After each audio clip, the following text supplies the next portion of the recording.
గ్రహాలు 9 జ్యోతిషం ప్రకారం కూడా 9 గ్రహాలను చూసి చెప్తుంటారు. అయితే ప్లూటోని తీసేశాక మరి జాతకం చెప్పేటప్పుడు ఆస్ట్రాలజీ ప్రకారంగా మరి ఎలా దానిని కన్సిడర్ చేస్తారు మీరు? ఓకే, ఇది కూడా చాలా మందికి చాలా కన్ఫ్యూజన్ ఉన్న కాన్సెప్ట్. జనరల్గా మనం జ్యోతిష శాస్త్రంలో ప్లూటో మనకి ఔటర్ ప్లానెట్ కిందికి వస్తుంది. అంటే మన సోలార్ సిస్టమ్కి కొద్దిగా ఆస్ట్రోనామికల్గా మన సోలార్ సిస్టంలోకే వస్తుంది, కానీ చాలా దూరం ఉంటుంది. అంటే ఇక్కడ మనకి నెప్ట్యూన్, యురేనస్, ప్లూటో ఈ 3 గ్రహాలని జన్మ జాతకాలు రీడింగ్ చేసేటప్పుడు వాడరు. అంటే 9 గ్రహాలు అంటే మనకు 9 ప్లానెట్స్ సోలార్ సిస్టంలో ఉంటది కదా అన్నట్టు అనుకుంటారు చాలా మంది. కాకపోతే ఈ 3 ప్లానెట్స్ ని వాడరు. ఎందుకంటే ఈ ప్లానెట్స్ జనరేషనల్ తగ్గట్టుగా చేంజెస్ తీసుకొస్తాయి. ఎందుకంటే ఫర్ ఎగ్జాంపుల్ యురేనస్ తీసుకుంటే 84 సంవత్సరాలు పడుతుంది ఒక సన్ చుట్టూ ఒక రెవల్యూషన్ కంప్లీట్ చేయడానికి, అంటే ఒక ఆర్బిట్ కంప్లీట్ చేయడానికి. అదే నెప్ట్యూన్ చూసుకుంటే 168 ఇయర్స్ పడుతుంది. ప్లూటో, మీరు స్పెసిఫిక్గా ప్లూటో గురించి అడిగారు కాబట్టి ప్లూటోకి వచ్చేసి ఆల్మోస్ట్ 248 ఎర్త్ ఆర్బిట్ ఇయర్స్. అంటే ఒక సన్ చుట్టూ ఒక రెవల్యూషన్ కంప్లీట్ చేయడానికి 248 సంవత్సరాల కాలం పడుతుంది ప్లూటోకి. అండ్ సన్ లైట్ కూడా పడదు ప్లూటో పైన. సో ఆబ్వియస్ గా ఆ ప్లానెట్ యొక్క సర్ఫేస్ అంతా కూడా డంప్డ్ సర్ఫేస్ లాగా ఉంటుంది, అంటే కొద్దిగా మడ్డి మార్ష్ లాంటి సర్ఫేస్ ఉంటుంది.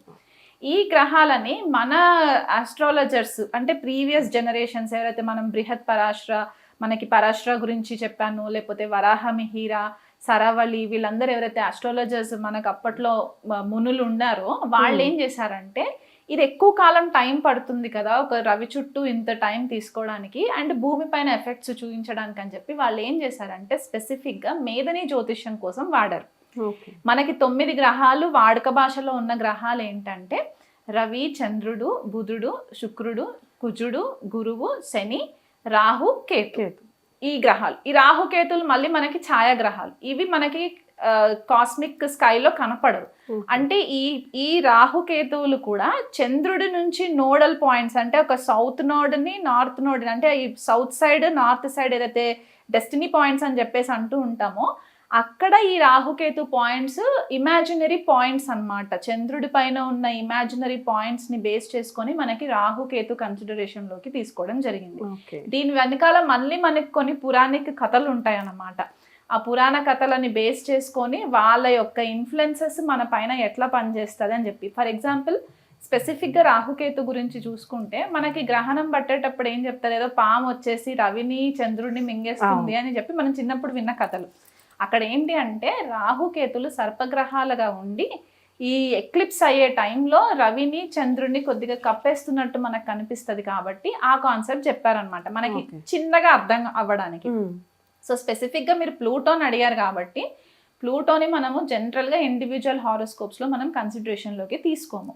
ఎక్కువ మట్టుకు తీసుకునేది మాత్రము జనరేషనల్ చేంజెస్, అంటే ఏదైనా రెవల్యూషన్కి జరగడానికి, గ్లోబల్ లెవెల్లో మనకి వార్స్ జరగడానికి, లేకపోతే ఏదైనా భూమి మనకి ప్రకృతి విపత్తులు ఏవైతే వస్తూ ఉంటాయో వాటి కోసం మనము దాని కన్సిడరేషన్స్లోకి తీసుకోవడానికి, లేకపోతే మనకి సీజనల్ చేంజెస్ కొన్ని వస్తూ ఉంటాయి వాటి కోసము, యురేనస్, నెప్ట్యూన్, ప్లూటో, వార్స్ స్పెసిఫిక్గా మనకి World War I, World War II ఇలాంటి టైంలో ప్లూటో ఇన్ఫ్లుయెన్సెస్ కానివ్వండి, యురేనస్, నెప్ట్యూన్ ఇన్ఫ్లుయెన్సెస్ కానీ చాలా ఎక్కువ ఉంటాయి.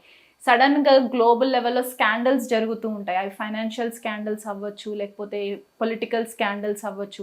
అట్లాంటి టైంలో మనకి నెప్ట్యూన్ని మనం ఎక్కువ తీసుకుంటూ ఉంటాం. ఎందుకంటే నెప్ట్యూన్ వచ్చేసి మనకి స్కాండల్స్కి ఎక్కువ కారణం, అంటే ఒక ఇల్యూజన్లో పెట్టేస్తూ ఉంటుంది. అలా తీసుకుంటాం అన్నమాట. సో ఆస్ట్రోనామికల్గా ప్లూటోని మన సోలార్ సిస్టమ్ నుంచి కొద్దిగా అవుట్ సైడ్ ప్లానెట్గా కన్సిడర్ చేసిన ఆస్ట్రాలజీకి వచ్చేసరికి మాత్రం మండేన్ లెవెల్లోనే వాడతాం మనం. Okay, fine ma'am. యాక్చువల్లీ చాలా మందికి ఉంది డౌట్, అసలు అంటే 9 ప్లానెట్స్ కదా ఎందుకు ప్లూటోని రిమూవ్ చేశారు అని చాలా ఉండే. So thanks for your clarification. మమ్మల్ని ఎలా అయితే ఆదరించారో ఇంతకు ముందు చేసినప్పుడు అలానే ఈ కొత్త కాన్సెప్ట్ని కూడా ఆదరిస్తారని అనుకుంటున్నాం. మరిన్ని కొత్త కంటెంట్స్తో మీ ముందు ఉంటాము మధురార్చన భక్తి టీవీలో. అప్పటి వరకు సెలవు, నమస్కారం.